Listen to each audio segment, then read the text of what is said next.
Hello, and welcome to Sisters with Superpowers. I'm your host, Portia Monique, and today we have a fantastic guest by the name of Kuye Youngblood, who is an Emmy Award-winning producer and the general manager of BRIC TV. Welcome to the show, Kuye. Thank you for having me, Portia. I'm really glad to be here. Absolutely. I am really excited to be interviewing you and to learn about your journey into becoming the general manager of BRIC TV. And as such, I like to take some time to kind of get to know what your journey was, right? So take us back to the beginning. Were you always in the entertainment field? Was this always something that you wanted to do? Was it an aspiration of yours? Or did you just kind of like move into it? Well, as a kid, I was always into creative things, and I had a very supportive mother who fostered that. And I grew up in New York City. And one of the great things we had in our public school system in New York City were the arts programs.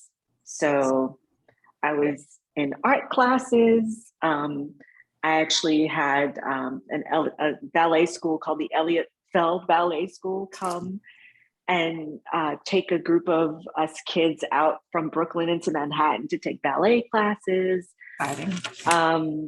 I had some great theater teachers, like in junior high school, I was learning about the Stanislavski method. So I felt like I was always given tools to kind of express myself and tell my story and to tell stories. And so that has always been, I think, very much a part of my expression, my DNA. And so I wound up majoring in theater. And because I'm a very practical person, and of course, family members are like, well, how are you going to make a living, honey? That's a little bit important. Right.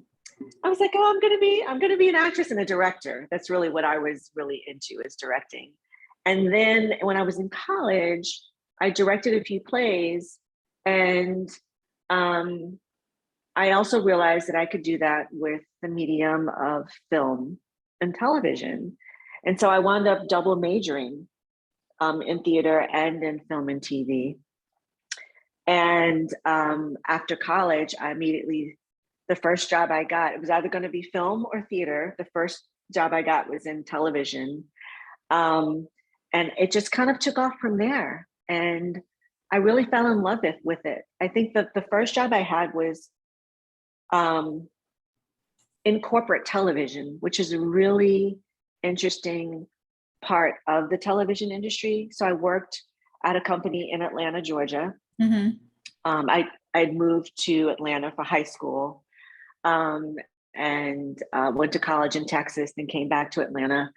And I wound up working at Fortune 500 companies like BMW and working with their executives to make their content more interesting. And so I started crafting stories with them.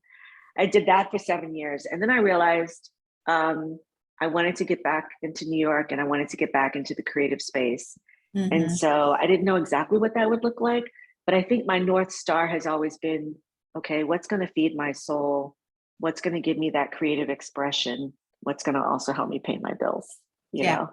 And so a job had just opened up as a senior producer for a new television series about Brooklyn neighborhoods at BRIC many years ago. And I threw my hat in and I got it. And I've been with BRIC ever since, and I've grown quite a bit at BRIC. But I think my North Star, as I said, has always been that need to get my hands dirty and tell those stories, be it my own stories or other people's stories, in a creative medium.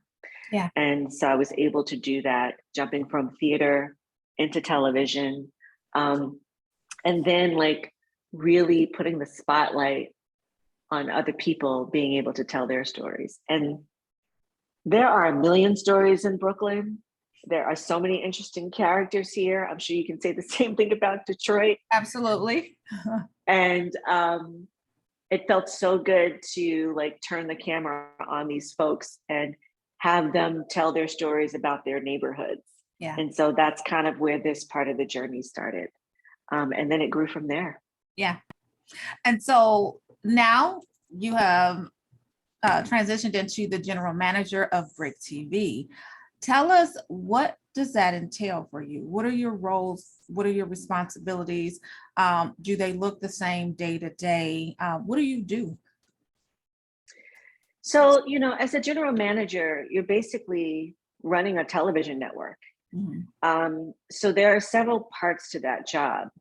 I work very closely with some really smart engineering folks and with tech people to keep the network running. So there's that piece of it, making sure they have what they need and supporting their efforts. And then I'm also working with a team of creative folks, so producers, editors, filmmakers, to give an editorial direction to the channel and to curate the programming. And then I would say the third piece of the job is always around looking ahead to our business model. Like, we're a nonprofit, so what are the ways that we can diversify revenue in our content that still works with our mission? So I'm looking ahead, and I'm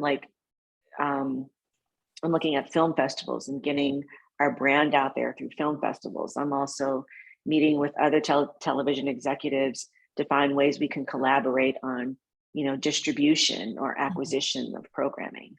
And, you know, I'm kind of living in 3 different spaces each day. The tasks may not look the same, but those are the kind of the 3 spaces, and I would say the 3 parts of the brain that I'm constantly working in. And it makes for a really interesting job. And I will say, having worked my way up and been in different positions have also helped me understand the different pieces of what's needed to make the engine run, to make this go. Yeah, so I would say that there's more. I could get more granular, but that's kind of it in a nutshell. Yeah, no, we appreciate that. Thank you for giving us that bird's eye view of what a general manager does at a TV station, right? But typically, we don't see African-American people in roles like this, let alone African-American women.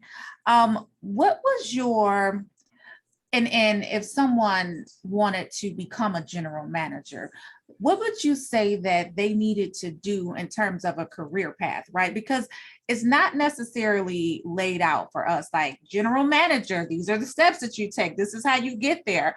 How would you suggest to someone who wanted to become a general manager at a TV station such as BRIC, how would you recommend that they do so?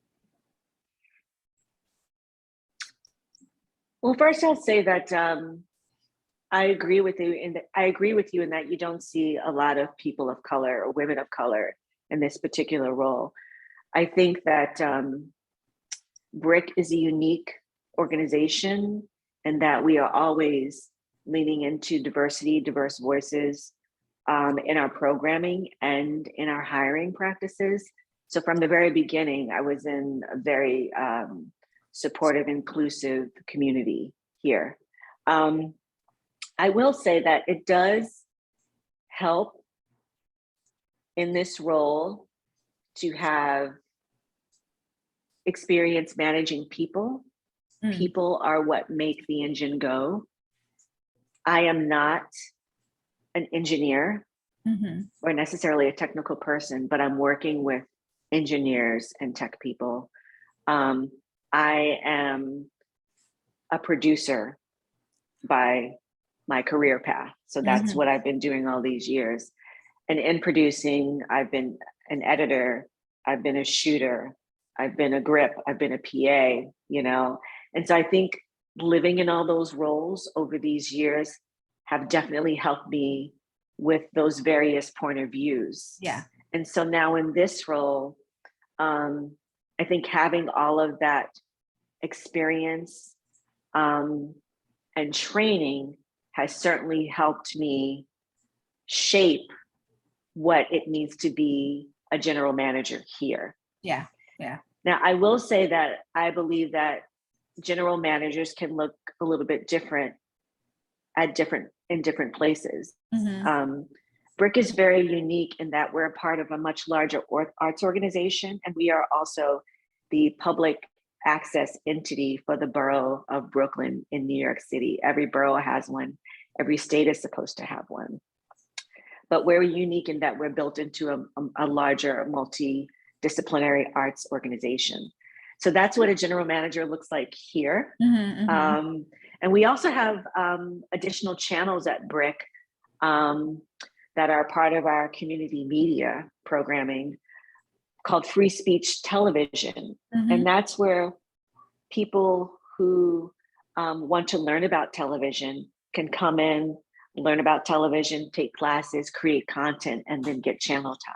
You know, wow. So it's pretty broad, and it's also very unique as far as what broadcast or terrestrial channels look like. You know, so that I think that is what I would say goes into being a general manager here, and all of those experiences have definitely helped shape that for me.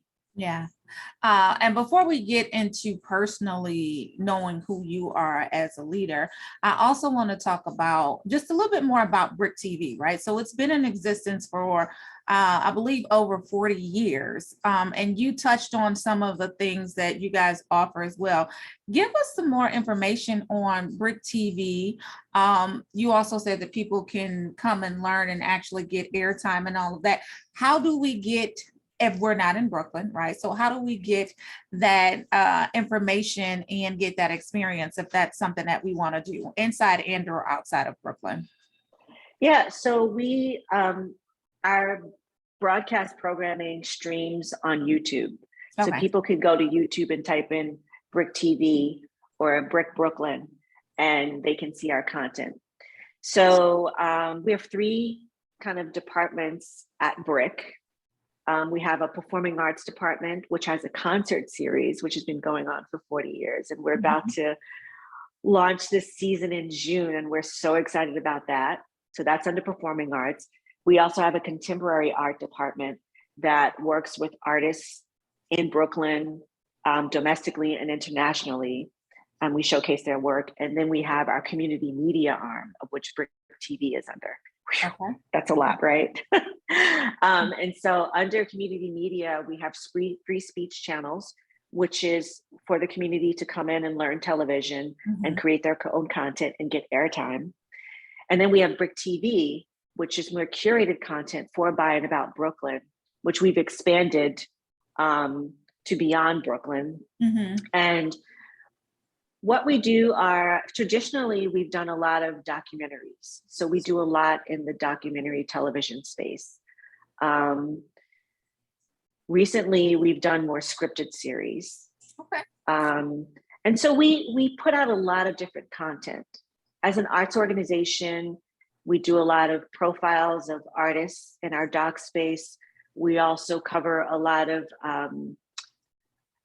social justice issues and engagement with the community, scripted series, like I said. We also do music programming, and we do a lot of comedy programming. So we kind of hit on a lot of different things for such a small company. And so those are some of the offerings that we have. And a lot of people, some of our highest numbers are in comedy, which is really interesting. I love that. I love that. You mentioned that we can go to YouTube and kind of watch some of the programming as well. Are you on any other social channels as well in addition to YouTube? Yes, so we're on Instagram and we are on Twitter, but Instagram is where you can see a lot of the teasers for our content. And that is Instagram BRIC TV. I love that. Love that. Okay. So BRIC is building Brooklyn's creative future. So thank you so much for sharing that with us. Now I want to get into who you are as a female leader, as well as a sister with superpower. And I'll just, yes, yes. And so I'll start with that. As a Black woman, we all have superpowers, right? So we're mom, we're wife, we're sister, we're leaders, we're all of that. And we carry superpowers with us on a daily basis. What would you say if you had a superpower? What would you consider your superpower to be? Hmm.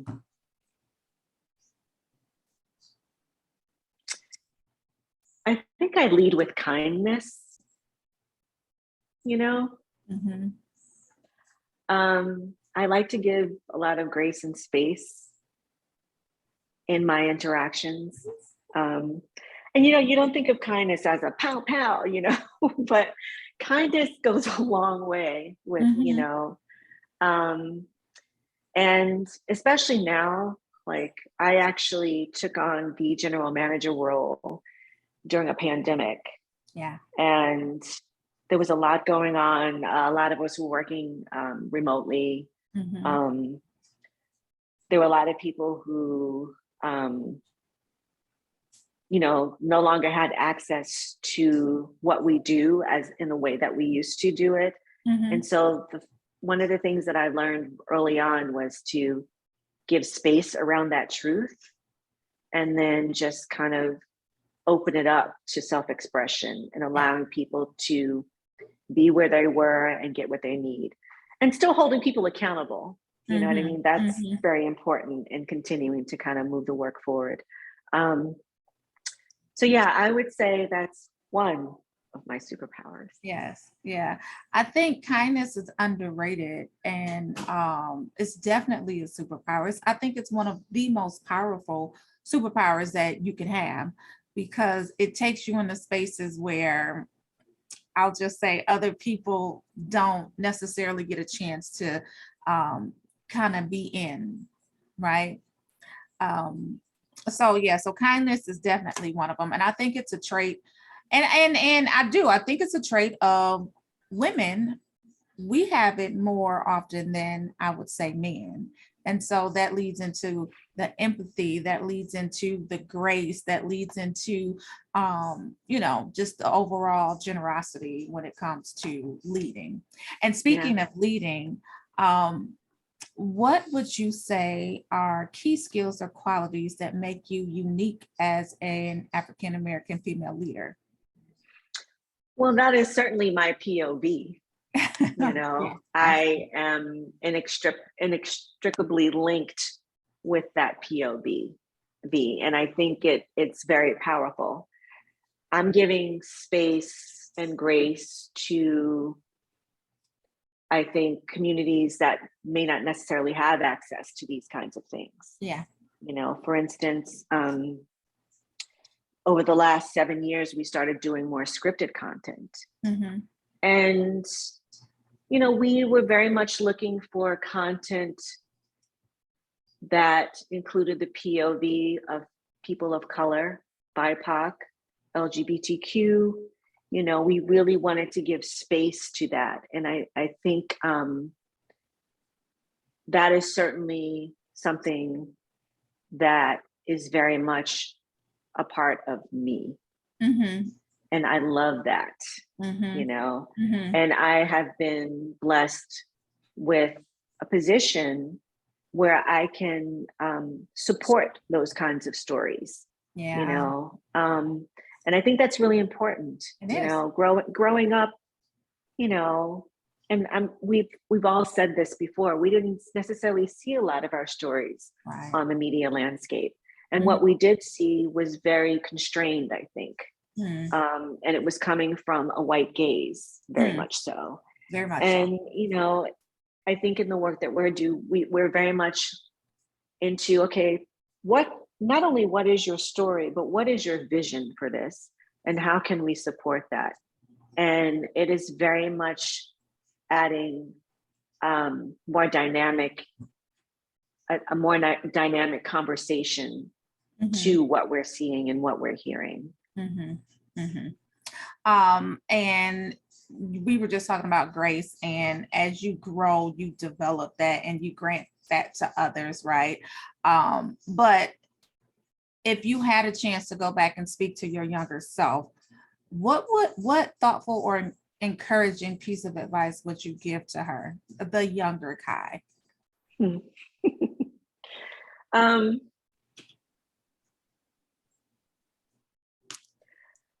I would say ask for what you want, you know, ask for it. In that, I think it's important to, what am I trying to say? I think it's important to understand what you want and ask for it and be bold about it. And You know, a lot of times doors open because you ask, yeah, you know, yeah, and doors also open, I would say to my younger self, be intentional around building mentorship for yourself. yeah.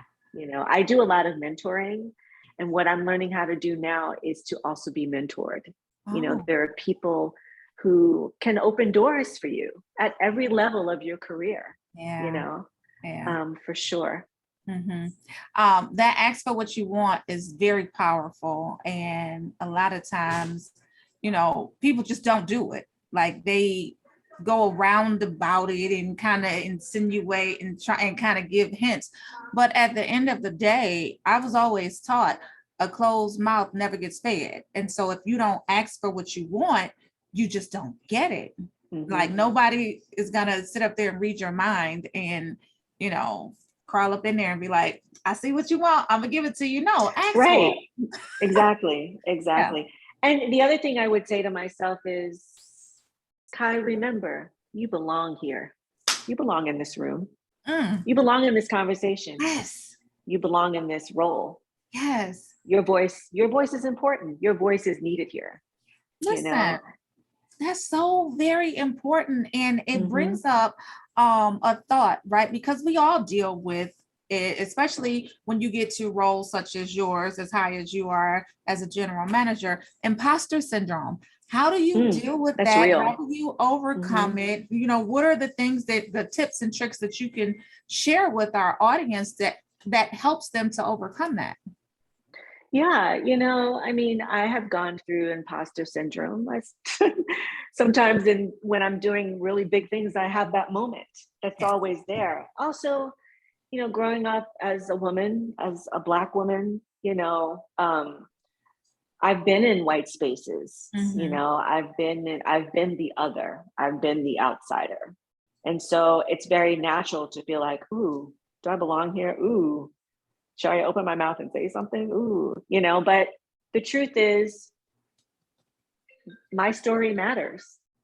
You know, what I need matters. What I have to say matters. My POV matters. What I bring to this world and to this conversation matters. Yeah. And I insist on being heard. How you receive it isn't my issue. It has nothing to do with That me. has How nothing you to do with receive me. it. Mhm. Yeah, yeah, So I think that's really important. And um, it certainly has helped me empower others, yeah. which I think is also really important. Mhm. You know, not only because other people see me in this role, but because I'm giving grace and space and a platform to other people to express themselves in Yeah, their art forms and in their messages, you yeah. know, which is key. Kai, time has definitely flown by in this interview. I've That definitely, was quick. that was so quick, That was wasn't too it? fast. It was. Portia. But I definitely appreciate you and thank you so much for sharing. Tell us, where can we learn more about BRIC TV, the programming that you have going on, and any upcoming events or whatnot that you guys have going on? So you can always go to our website, which is bricartsmedia.org. Mhm. And there you can find out all about us. You can also hop on our Instagram. We have two accounts. One is BRIC TV, and the other one is BRIC Brooklyn. Um, like I said, if anyone's in Brooklyn, they need to come out to Prospect Park because we're about to put on our annual concert series called BRIC Celebrate Brooklyn. So we're really excited about that. Mhm. So yeah, that's where people can check us out. And if you're not in Brooklyn, fly in so that you can participate, right? Yes, yes. And you can also go into our YouTube page and watch a lot of our content, including our music series. I love it. I love it. Yeah. Thank you so much, Kai Youngblood. It was a pleasure. I appreciate you. Thank you for being a Sisters with Superpowers. And we will follow you and keep up to date with things that you guys have going on. We appreciate you. Thank you so much, Portia. It was a pleasure. Take good Thank care. you. It was definitely a pleasure. You too.